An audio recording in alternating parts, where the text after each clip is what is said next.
স্বাগত সবাইকে। আজকে নিয়ে এসেছি উড়িষ্যার ছানা পোড়া মিষ্টি, ভীষণ ওখানে বিখ্যাত। খেতে কিন্তু দারুণ হয় এভাবে তৈরি করলে। চলুন তাহলে দেখে নিই। তার জন্য নিয়ে নিয়েছি আমি 2 কিলো দুধ। এটাকে ভালো করে জাল করে নিচ্ছি। এবার এর মধ্যে দিয়ে দিলাম 2 চামচ ভিনিগারের সঙ্গে 2 চামচ জল মিশিয়ে দিয়ে দিলাম। ছানাটা তৈরি হয়ে গেল। এবার এটাকে ছেঁকে নিচ্ছি। একটা কাপড়ে ছাঁকতে হবে এমনভাবে যাতে ছানাটা একেবারে শুকিয়ে না যায়, একটু নরম ভাব থাকে।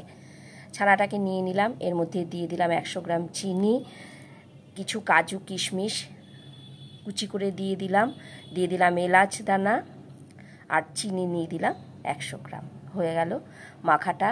এবার এই মাখাটাকে একটা বাটিতে বাটার পেপার নিয়ে তার মধ্যে ঘি ব্রাশ করে মাখাটা দিয়ে ডাইরেক্ট কড়াইয়ের মধ্যে দিয়ে 20 মিনিট লো ফ্লেমে রান্না করে নেব। হয়ে যাবে বিখ্যাত ছানা পোড়া।